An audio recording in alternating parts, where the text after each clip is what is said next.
So let's talk about free will, right? I want to talk about this because I'm in the business of change. I'm in the business of helping people change on a daily basis.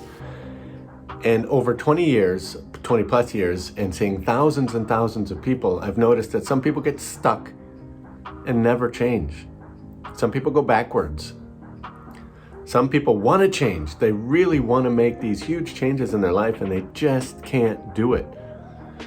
And what separates those people that do make these changes and those that can't make those changes? So what I want to talk about is free will, the idea of free will, the concept of free will, and why it's a myth for most people. Hi, I'm Dr. Leif Smith, and I help people get better, be better, and do better in their lives. And today we're talking about the concept of free will. Have you ever tried to make a big change in your life and not been able to do it? I'm guessing the answer is yes. Have you ever tried to do a diet and the diet just didn't work?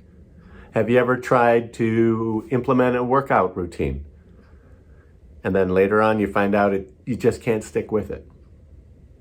Have you tried to change things in your relationship? Maybe you want to be less angry. Maybe you want to be a better lover. Maybe you want to be just a better person overall. And you find that you just can't make it stick. This is why I want to talk today about the concept of free will, because if we really have free will, wouldn't we make those changes?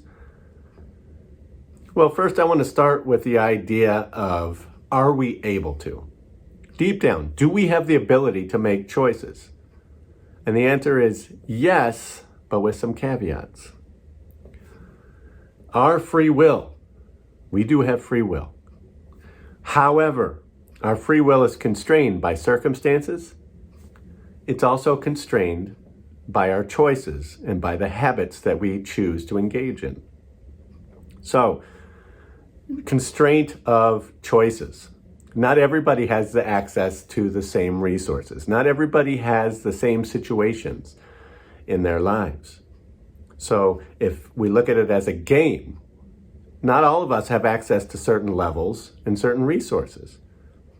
Some people grow up with less. Some people grow up with less educated parents. Some people grow up with less knowledge about nutrition or about working out or about physics or about anything.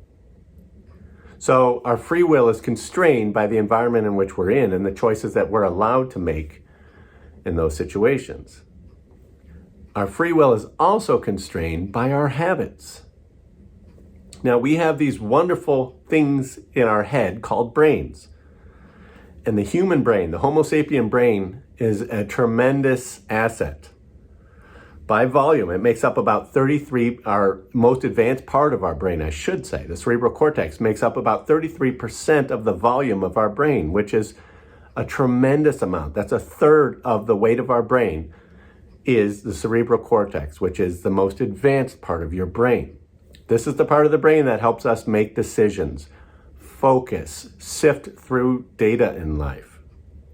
Very advanced stuff. And so a third of our brain volume is dedicated to that. Compare that to an animal like a dog. Dogs are pretty intelligent animals. And about 7% of their brain is made up of cortex. We have so much more capacity to make decisions, to make changes, and we're not doing it.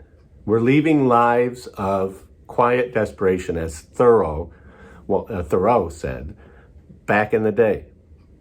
And so why? Why are we so constrained by our environment? And why are we so constrained by our habits? Well, that's where I come in and that's where I help people. And so I want to talk a little bit more about how we get into this habit. How do we get into these bad habits? And what can we do if we are constrained by our environment? Given the fact that we have these advanced brains and we're not using them to the maximum capacity that we can. So where do we go wrong with our free will? Aside from being constrained by the situations in which we find ourselves and the resources that we are able to access, we go wrong And we give up our concept of free will via bad habits. And our bad habits are based around these little spikes of dopamine that we get when we do things that feel really good. So when we come home, long day at work, and we grab some chips and salsa, plop ourselves down on the couch and watch Monday Night Football or the Kardashians or whatever, we get a dopamine spike, and that feels good in our brain for a little bit. It feels good to zone out, doesn't it? Yeah.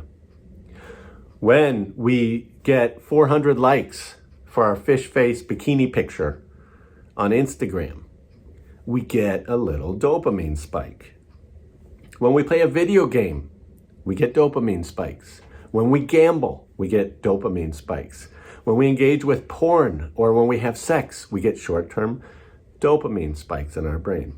And dopamine is the neurotransmitter that's responsible for rewards. It rewards these behaviors.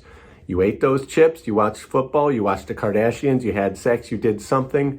It feels really good. And we like to do things that feel good. Herein lies the problem.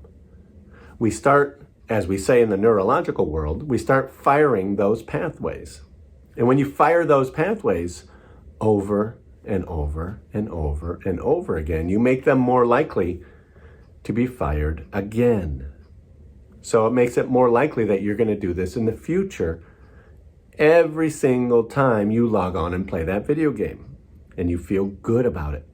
Every time you get on social media and you start swiping right or swiping left or getting likes, it rewards your brain. It feels good. That's why we do it. That's why we do it mindlessly. If you don't believe that, just go hang out at a mall somewhere or go look and see how people engage or don't engage with each other in a coffee house. Everybody's on their phones. Everybody's on their computers. They're all getting these short-term dopamine spikes. And what they're doing is creating a habit of being rewarded for short-term feel-good behavior. Why is this a problem? Well, like I said, what we fire, we wire. And when we wire something, it's a lot harder to break that pattern. It's a really hard pattern to break when you've done it for years and years and years. Your brain thinks that's an important pathway, so it's saving it. It's allowing it to happen again and at a faster rate. What we're doing when we're doing that is we are numbing ourselves. We are avoiding the other neurotransmitter that we need to be building up, which is serotonin.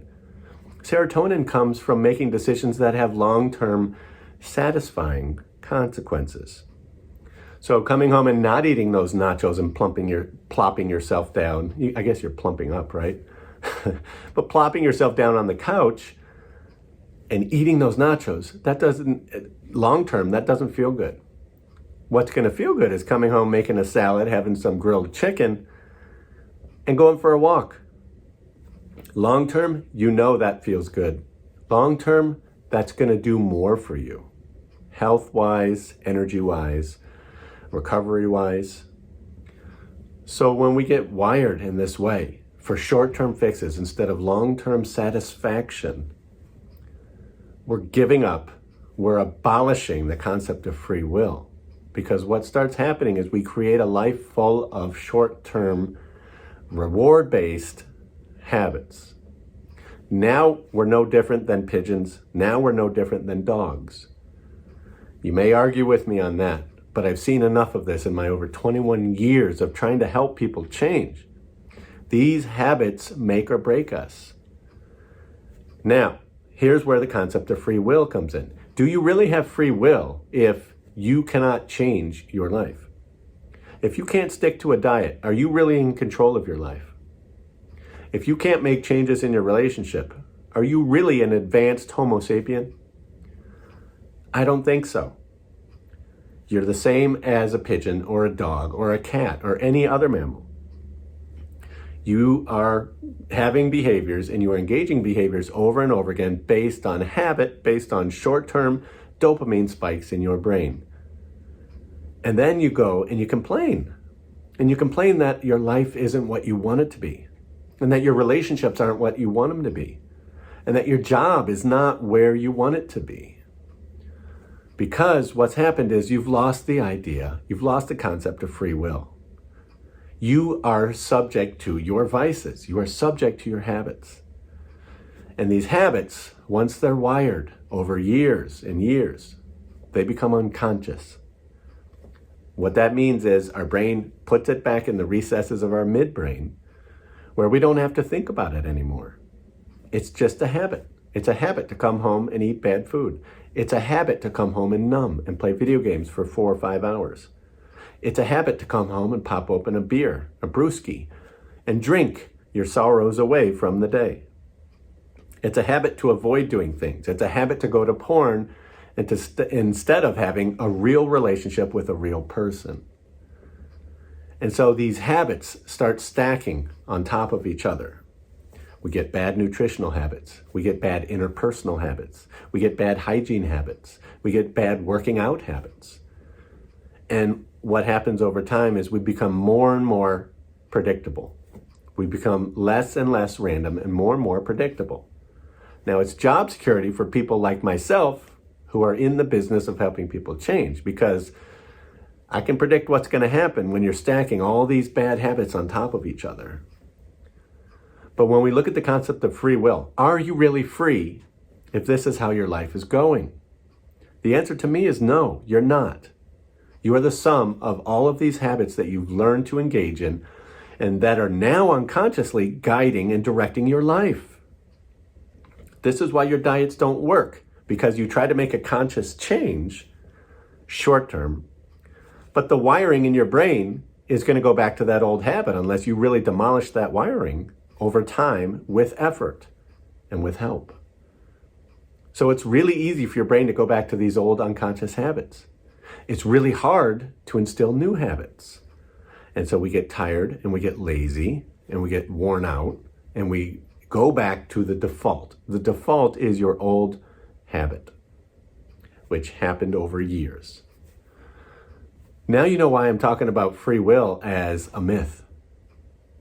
In your life, you have these habits that are stacked up, that are unconscious, that are ruining, that are destroying certain aspects of your life.